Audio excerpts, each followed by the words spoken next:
Descobri um tubo de lubrificante no carro do meu noivo e substituí por uma cola industrial. Eu só fui até o carro dele porque ele esqueceu o celular no banco da frente. Era para ser algo simples. Pegar e deixar na mesa. Mas quando abri o porta-luvas, vi um tubo prateado caído, com o rótulo virado para cima. Li uma vez. Li de novo. Não havia erro. Era o tipo de coisa que só se usa em momentos muito específicos. E não comigo. Eu fiquei parada ali, olhando pro tubo. Um pedaço pequeno de plástico que parecia gritar que eu era uma idiota. Não chorei. Não gritei. Só fiquei vazia. Quando percebi, eu já estava no depósito dos fundos da loja onde trabalho. Lá guardamos de tudo, inclusive aquele tipo de cola que ninguém devia usar sem luvas. Fiquei olhando para a embalagem amarela, pesada, com o rótulo de advertência. Meu coração batia num ritmo estranho, como se quisesse me impedir, mas minha cabeça já tinha decidido. Troquei os rótulos com cuidado, limpando qualquer sinal do que tinha feito. O tubo voltou para o porta-luvas, exatamente como eu o encontrei, e por um momento senti uma calma que há muito tempo eu não sentia, uma calma perigosa. Nos dias seguintes ele parecia o mesmo de sempre. Sorria, mandava mensagens, falava sobre o casamento, sobre os convidados, sobre como eu estava linda nas provas do vestido, e eu só observava. Cada palavra dele era como um eco distante, uma gravação repetida demais. A culpa só veio depois, quando percebi que talvez eu tivesse cruzado uma linha da qual não podia mais voltar. À noite eu me pegava encarando o teto, imaginando o que aconteceria se ele descobrisse, ou pior, se algo realmente desse errado. Mas no fundo, eu sabia que o que me movia não era vingança, era medo. Medo de ser a única enganada, medo de que ele risse de mim pelas costas, medo de amar alguém que nunca me amou de verdade. Quando ele me ligou no dia seguinte, dizendo que o carro estava no mecânico porque algo tinha travado no porta-luvas, eu entendi. A cola tinha endurecido. O tubo ficou colado lá dentro, impossibilitado de ser aberto. Ele achou estranho, reclamou, riu, disse que devia ser o calor. Eu apenas concordei. Mas dentro de mim, algo tinha mudado. A confiança não existia mais. E o que restava agora era o peso de um segredo que eu não sabia se queria esconder ou confessar. Nos dias seguintes, a rotina seguiu como se nada tivesse acontecido. Ele vinha em casa, jantava comigo, assistíamos alguma coisa sem prestar atenção, mas havia algo diferente. Um silêncio estranho entre as frases, um olhar mais demorado, como se ele tentasse ler meus pensamentos. Eu fingia normalidade. Sorria, perguntava sobre o trabalho, falava sobre os convites do casamento, mas por dentro, cada gesto meu parecia calculado demais. Eu sentia medo de demonstrar qualquer emoção errada e ele perceber que algo não batia. Naquela semana, ele começou a agir inquieto, passava mais tempo no telefone, saía do nada, chegava tarde. Eu dizia a mim mesma que era paranoia, que o que eu fizera tinha sido apenas um impulso, mas a verdade é que nada parecia coincidência mais. Certa noite, percebi que ele evitava olhar para mim. Ficava mexendo nas mãos, inquieto, como quem quer dizer algo e não tem coragem. O riso dele soava forçado. E foi aí que percebi. Ele sabia que eu sabia, talvez não tudo, mas algo. A sensação era sufocante. Cada vez que ele entrava no quarto, eu sentia o corpo travar. Queria perguntar o que estava acontecendo, mas o orgulho me segurava. Eu preferia morrer de dúvida do que dar a ele a chance de mentir de novo. Naquela madrugada, acordei com o som do carro ligando. Olhei pela janela e vi ele saindo apressado, sem me avisar. Esperei até o motor sumir na esquina. Depois me sentei na cama, com o coração batendo tão forte que parecia ecoar na parede. Peguei o celular e abri o rastreador que um dia ele mesmo instalou para me proteger. Nunca imaginei que usaria aquilo contra ele. O ponto azul parou num endereço que eu nunca tinha visto. Uma rua residencial, simples, a uns 40 minutos dali. Fiquei olhando o mapa piscando, sentindo uma mistura de náusea e adrenalina. Pensei em ir até lá. Quase fui. Mas alguma coisa dentro de mim dizia que eu não devia, que já tinha passado dos limites. E mesmo assim, não consegui dormir. Na manhã seguinte, ele voltou como se nada tivesse acontecido. Disse que tinha ido resolver algo urgente. Eu só balancei a cabeça. Ele me beijou na testa e foi tomar banho. Quando ouvi o barulho do chuveiro, fui até o carro dele. O porta-luvas estava limpo. O tubo tinha sumido. O pânico me tomou de um jeito que me deixou tonta. Se ele tinha percebido, por que não falou nada? O que ele estava esperando? Fiquei ali, parada no meio da garagem, com a sensação de que algo terrível estava para acontecer. Durante o café, ele parecia mais calmo, falava de planos, sorria, até me chamou de minha futura esposa, com aquele tom que costumava me fazer derreter, mas agora soava falso, como se fosse uma encenação, e quanto mais ele fingia normalidade, mais eu tinha certeza de que ele estava testando o quanto eu sabia. No final da manhã, recebi uma mensagem dele. Dizia que precisaria viajar por 2 dias a trabalho. Foi a primeira vez que ele não especificou para onde. Só isso já foi o bastante para me deixar com o estômago revirado. Naquela noite, sozinha em casa, abri a pasta onde guardava documentos do casamento e encontrei algo que não devia estar ali. Uma nota de concerto de uma oficina, datada da mesma semana. No campo de descrição, havia apenas uma frase: revisão completa. Porta-luvas removido e substituído. Meu corpo inteiro ficou frio. A oficina ficava na mesma rua do endereço que aparecia no rastreador. Ele não estava apenas escondendo um segredo, ele estava limpando os rastros. E naquele momento, percebi que o verdadeiro perigo não era o que eu tinha feito, era o que ele poderia fazer agora que sabia. Os 2 dias que ele ficou fora pareceram uma eternidade. Eu acordava e dormia com o mesmo nó na garganta, como se algo invisível me prendesse àquela casa. O silêncio era pesado.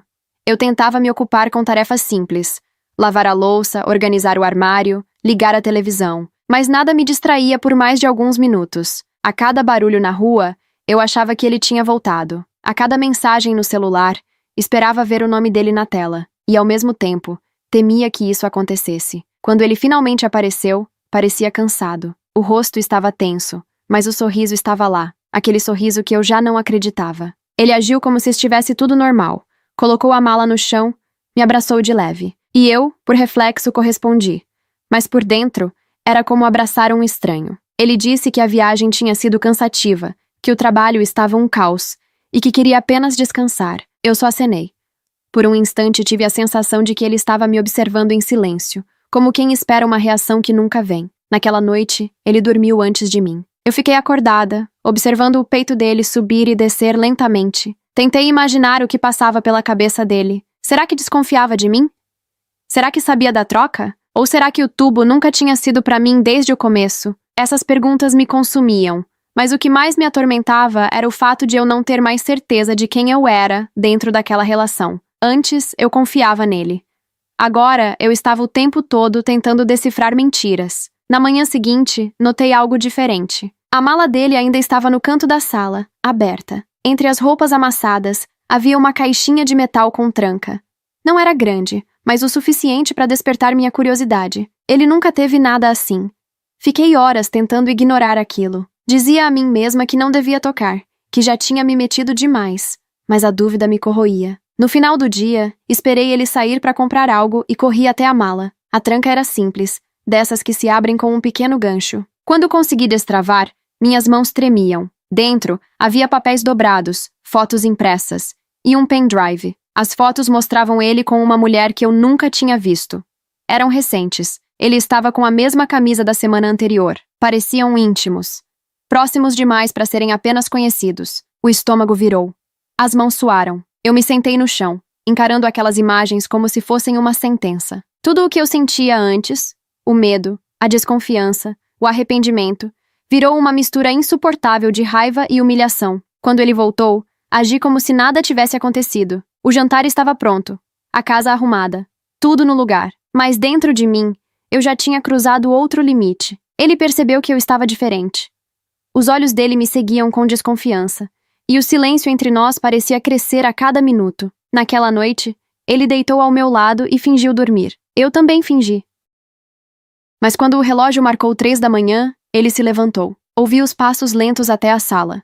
Esperei alguns segundos e fui atrás. Ele estava ajoelhado ao lado da mala, com a caixinha nas mãos, o olhar fixo, frio e a expressão tensa. Quando ele percebeu que eu estava ali, não disse nada. Apenas fechou a tranca de novo, com calma. Eu voltei para o quarto sem dizer uma palavra. O som do metal se encaixando ecoou na minha cabeça até o amanhecer. Na manhã seguinte, ele não estava mais lá. A mala também não. E no lugar onde ela ficava, havia apenas um bilhete pequeno com minha letra, a que eu usava para escrever listas e lembretes, só que eu não lembrava de tê-lo escrito. O bilhete era curto, apenas 4 palavras. Você sabe o motivo. Fiquei olhando para aquilo por minutos, como se as letras pudessem se mover e me explicar alguma coisa. Reconhecia a caligrafia. Era minha. O mesmo traço apressado, as curvas firmes do M e do V. Mas eu não lembrava de ter escrito nada, nem naquela noite, nem em qualquer outra. Meu primeiro impulso foi procurar pela casa, como se o bilhete fosse apenas o começo de algo maior. Revirei gavetas, bolsas, pastas, até o lixo. Nada. Só o papel, dobrado com cuidado, deixado exatamente no centro do tapete. O medo veio de forma silenciosa, do tipo que não dá para colocar em palavras. Era como se, de repente, eu não confiasse nem na minha própria memória. E pela primeira vez, a ideia de que talvez ele soubesse de tudo começou a parecer óbvia demais. Passei o dia tentando seguir normalmente, mas tudo parecia errado. O café tinha gosto estranho, o ar da casa parecia pesado, e qualquer barulho do lado de fora me fazia estremecer. A cada toque no celular, meu coração disparava, mas ele não mandou mensagem. Nenhuma. À noite, decidi sair. Precisava respirar. Peguei o carro e dirigi sem destino, apenas para sentir que ainda podia controlar alguma coisa. As ruas estavam quase desertas, e o som do motor era o único ruído constante. Em algum momento, percebi que estava indo na direção da oficina, a mesma do recibo que encontrei. Não planejei isso. Foi como se algo dentro de mim me empurrasse para lá. Quando parei o carro, o portão estava fechado, mas havia luz no fundo. Fiquei alguns minutos parada, observando. O mecânico saiu de uma porta lateral, acendeu um cigarro e começou a trancar tudo. Pensei em chamá-lo, mas algo me segurou. Tive medo do que poderia ouvir. Voltei para o carro e fiquei ali, observando ele apagar as luzes uma a uma, até o lugar mergulhar no escuro. No caminho de volta, uma sensação incômoda me acompanhava, como se alguém estivesse no banco de trás. Olhei pelo retrovisor várias vezes, mesmo sabendo que não havia ninguém, mas o reflexo do meu rosto estava diferente. Eu parecia exausta, quase irreconhecível. Cheguei em casa pouco antes da meia-noite. A porta estava destrancada. Meu corpo reagiu antes da cabeça entender. Um arrepio percorreu minhas costas, e minhas mãos começaram a tremer. Empurrei devagar, sem fazer barulho. Tudo parecia no lugar. Andei até o quarto. E lá estava ele, deitado na cama, como se nunca tivesse saído. O celular dele carregando na tomada, o relógio no criado mudo, as roupas penduradas. Por um segundo, achei que tivesse imaginado tudo. Que talvez a viagem, a mala, o bilhete, tudo fosse fruto do meu medo crescendo além do controle. Mas quando olhei para a cama, percebi. Ele estava dormindo do lado errado. Sempre dormiu do lado esquerdo. Sempre, desde o início. Mas agora estava do lado direito, virado para a parede. Um detalhe pequeno, quase insignificante, mas que fez o sangue sumir do meu rosto. Fui até o banheiro e vi algo no chão, perto da pia. Outro bilhete. Dobrado. As mãos tremiam quando abri. 2 palavras apenas. Ainda não acabou. Foi ali que percebi que o jogo tinha virado. Ele não estava só me escondendo segredos. Estava me observando, testando, manipulando o que eu via, o que eu lembrava, até o que eu acreditava ser real. E eu não sabia mais se queria descobrir o que vinha depois, ou se seria melhor fingir que nada daquilo estava acontecendo. Depois daquela noite, eu não dormi mais direito. Qualquer som mínimo me fazia abrir os olhos. A respiração dele ao meu lado era calma demais, ensaiada demais, como se até o sono dele fosse parte de uma encenação. Durante o café, notei que as xícaras estavam trocadas. A dele sempre foi a azul, a minha, a branca. Mas naquele dia, ele serviu o café e colocou a branca na frente dele. Um detalhe bobo, fácil de ignorar. Só que esses detalhes começaram a se acumular. No dia seguinte, encontrei as chaves do meu carro dentro do armário da cozinha. Nunca as deixei lá. As luzes do quarto, que eu sempre apagava, amanheceram acesas. As janelas que eu jurava ter fechado estavam abertas. E o pior era o olhar dele. Sempre calmo, sempre gentil, sempre com aquele ar de quem não percebe nada. Aos poucos, comecei a achar que o problema era eu. Talvez o estresse do casamento, o trabalho, as noites mal dormidas. Talvez eu realmente estivesse esquecendo coisas simples. Mas então encontrei o primeiro lembrete colado na geladeira. Um bilhete com minha caligrafia. Compre flores amanhã. Só que eu não lembrava de ter escrito. E nunca gostei de flores. A dúvida começou a me corroer. Eu checava o celular para ver se tinha feito anotações. Abria o histórico do computador. Revisava a lista de tarefas. Nada. Nenhum rastro. Era como se alguém estivesse usando meus gestos, minhas palavras, minha própria rotina contra mim. Na terceira noite seguida, ele chegou tarde e disse que eu devia descansar. Eu só balancei a cabeça. Assim que ele dormiu, peguei o celular dele. O código ainda era o mesmo, mas as mensagens antigas tinham sumido. Tudo limpo. Nenhum registro de ligação nos últimos dias. No dia seguinte, fui até a floricultura, movida por uma curiosidade doentia. Queria entender o porquê daquele bilhete. A atendente me reconheceu. Disse que eu estive lá 2 dias antes e que tinha encomendado um buquê. Pediu desculpas por não tê-lo entregue ainda. Meu corpo travou. Eu nunca tinha estado ali. Não naquela semana. Não naquele mês. Voltei para casa sem o buquê, tentando pensar em explicações lógicas. Talvez ele estivesse me pregando uma peça. Talvez alguém quisesse me assustar. Mas quando cheguei, a casa estava coberta pelo cheiro das mesmas flores que eu supostamente tinha comprado. Vasos em todos os cômodos. Na sala, no banheiro, até no quarto. Cada um com uma fita branca amarrada, com a mesma frase escrita à mão. Você sabe o motivo. Senti as pernas falharem. Tudo girava. O ar ficou pesado demais. O coração batia descompassado. Era ele. Tinha que ser. Mas o que ele queria? Que eu surtasse? Que eu duvidasse de mim mesma até enlouquecer? Naquela noite, esperei ele dormir e sentei no chão, encostada na parede, observando as flores iluminadas pela luz fraca da janela. Nenhuma lágrima desceu. Só um pensamento repetitivo e frio. Se ele estava tentando me fazer perder o controle, eu não podia deixar. No dia seguinte, decidi que seria diferente. Que eu fingiria não perceber. Que jogaria o mesmo jogo. Se ele queria me ver quebrar, eu aprenderia a sorrir enquanto desmoronava. Acordei com uma estranha sensação de calma. Não era paz, era estratégia. Pela primeira vez, senti que precisava observar em silêncio. Que cada gesto meu seria uma peça no jogo que ele achava estar controlando. Passei a manhã fingindo distração. Deixei a casa como ele gostava, o café pronto, a música suave tocando no fundo. Ele parecia satisfeito com aquela rotina sem atrito, com minha aparente docilidade. Falava sobre planos, sobre o casamento, como se tudo estivesse normal. Eu apenas sorria. Mas por dentro, eu contava cada passo, cada movimento dele. Anotava mentalmente os horários, o jeito como olhava para o celular antes de sair, o tempo que passava no banheiro com a porta trancada. Pequenas coisas que antes eu ignorava, agora eram sinais. No fim da tarde, quando ele saiu para resolver algo rápido, fui até o escritório dele. Não havia nada fora do lugar, mas percebi algo curioso. O relógio da parede estava atrasado em exatamente 30 minutos. No dia anterior, ele estava certo. Não fazia sentido. Nenhum visitante, nenhuma troca de pilhas. Só aquele atraso exato, metódico, como se fosse um teste. Abri a gaveta da escrivaninha. Havia uma pasta fina, com meu nome na etiqueta. Dentro, anotações com datas, horários e frases soltas. Eram descrições minhas. O que eu vestia, o que comia, o horário que eu dormia. Pequenos detalhes da minha rotina. Meu estômago se revirou. Era como se ele estivesse registrando minha vida, criando um mapa da minha previsibilidade. Fechei tudo com cuidado e sentei na poltrona. Precisava pensar. Se ele queria me desestabilizar, era porque precisava que eu reagisse. Talvez estivesse se preparando para algo. Talvez quisesse usar meu comportamento como prova de alguma instabilidade. A ideia me deu calafrios. Decidi agir como se nada tivesse mudado. Quando ele voltou, falei sobre o jantar, sobre o vestido do casamento, sobre coisas triviais, e ele pareceu relaxar. Me olhava com aquele sorriso satisfeito de quem acredita que venceu. À noite, deixei o celular sobre a mesa, propositalmente desbloqueado, com a câmera aberta. Queria ver se ele mexeria. Quando acordei, a tela estava apagada, mas havia uma nova foto na galeria. Uma imagem do quarto, tirada durante a madrugada. Eu dormindo. Meu coração acelerou. O ângulo era de onde ele dorme.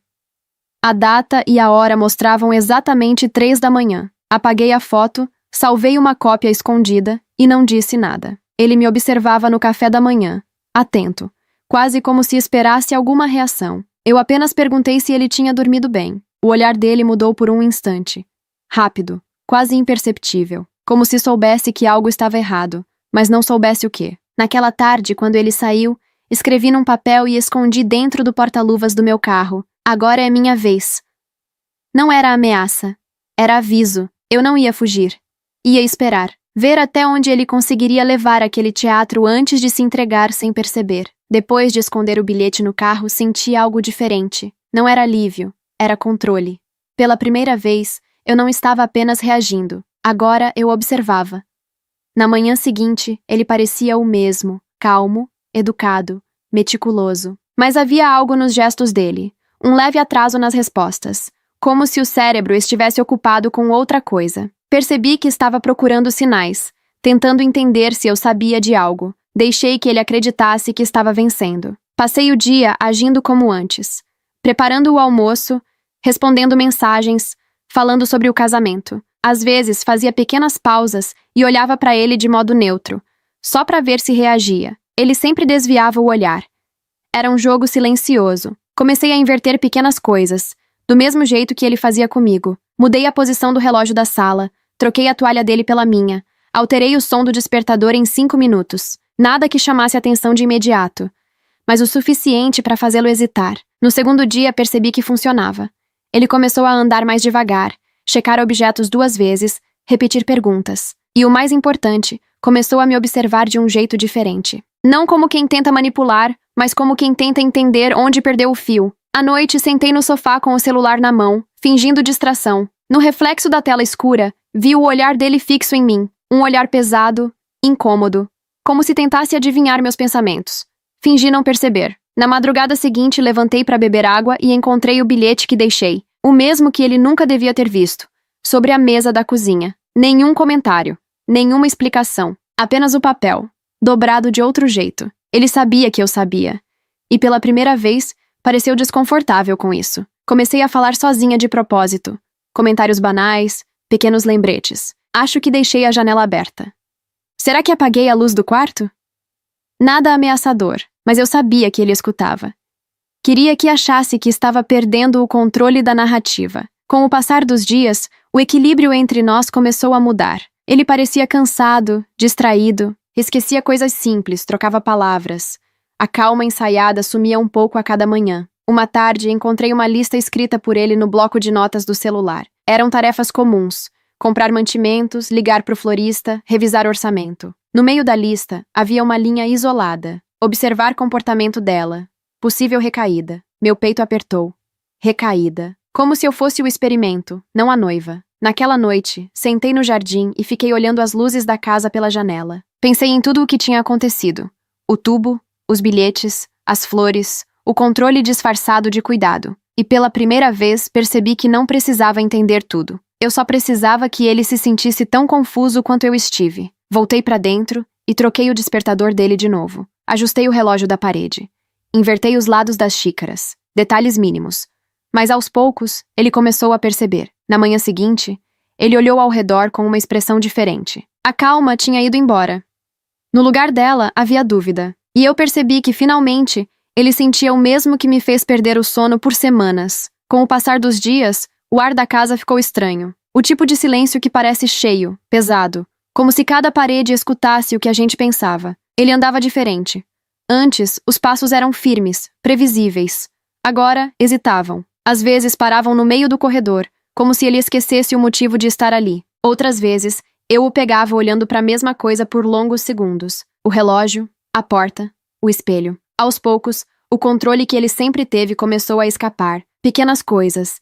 Ele repetia perguntas, esquecia compromissos, deixava o telefone em lugares estranhos. Eu fingia não perceber, mas por dentro contava cada deslize como um acerto meu. Mas o mais assustador era que, mesmo quando eu vencia, não sentia vitória. Sentia cansaço.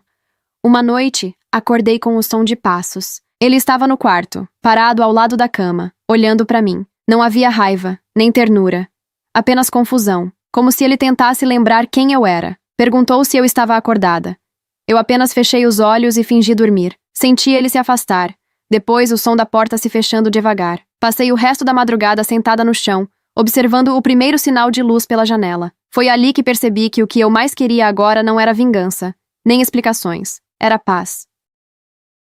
Na manhã seguinte, ele tentou agir normal. Fez o café, comentou sobre o tempo, perguntou se eu dormi bem. Eu apenas balancei a cabeça. A casa parecia menor, o ar mais denso. Tudo cheirava a algo que estava chegando ao fim. Mais tarde, ele saiu. Disse que ia resolver algo no centro, mas deixou o celular em cima da mesa, algo que nunca fazia. Esperei alguns minutos e o peguei. Nenhuma senha, nenhuma trava. Só um papel de parede branco. Abri as fotos. A maioria era antiga, de viagens, festas, momentos que pareciam de outro tempo. Mas as mais recentes eram da casa. Cômodos vazios, detalhes banais. A pia, o tapete, a mesa, o sofá, todas tiradas de madrugada. Voltei para a galeria e notei que as fotos mais antigas estavam se repetindo. As mesmas cenas, tiradas em ângulos diferentes, como se ele quisesse recriar momentos antigos, fingindo que nada mudou. Naquela noite, ele voltou calado. Ficou na sala por um tempo, mexendo nas flores já murchas, depois se sentou ao meu lado. Nenhum dos dois disse nada. A televisão estava ligada, mas o som era baixo demais para distrair. Ficamos assim por longos minutos. Só o som do relógio preenchia o espaço entre nós. Foi então que percebi. Não era mais ele contra mim. Era nós dois presos dentro de um jogo que ninguém sabia como encerrar. E pela primeira vez, pensei em ir embora. Não por medo, mas porque finalmente entendi que, para sobreviver, alguém precisava desistir primeiro. Naquela manhã, acordei antes do sol. A casa ainda estava escura, mas pela primeira vez em semanas, o silêncio não me assustou. Era calmo, quase gentil. Levantei devagar, tentando não fazer barulho. Caminhei até a cozinha e fiquei parada diante da mesa. As flores, já secas, ainda estavam ali, as pétalas desbotadas. O cheiro quase inexistente. Pareciam símbolos de tudo o que sobrou entre nós. Restos de algo bonito que não fazia mais sentido. Preparei o café como sempre, mas não tomei. Coloquei tudo na pia e fiquei observando o vapor subir. Por um instante, pensei em deixar um bilhete, mas desisti. Nada que eu escrevesse conseguiria explicar o que estava indo embora comigo. Voltei pro quarto e olhei para ele dormindo. O rosto sereno, como se o mundo não estivesse desabando em volta. Por um segundo, quase senti pena. Porque percebi que ele também se perdeu tentando me controlar. Peguei a mala pequena que já estava pronta há dias. Dentro, poucas roupas, documentos, um colar antigo e a cópia da foto que ele tirou de mim dormindo. Guardei como lembrança do que eu nunca mais permitiria que alguém fizesse comigo. Antes de sair, andei pela casa pela última vez. Toquei as paredes, os móveis, como quem se despede de um lugar onde deixou partes de si. No corredor, notei o relógio da parede, parado às 3 da manhã. O mesmo horário em que ele sempre se movia pela casa, achando que eu dormia. Sorri de leve. Não por alegria, mas por entender que algumas histórias só fazem sentido quando param de andar. Abri a porta e senti o ar frio tocar o rosto. O céu ainda estava meio azul, meio cinza. Respirei fundo.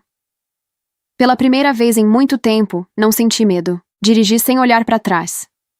Cada quilômetro parecia aliviar um peso que eu nem sabia que carregava. Quando o sol começou a nascer, estacionei num posto e fiquei ali, vendo a luz preencher o horizonte. Pensei em tudo o que vivi.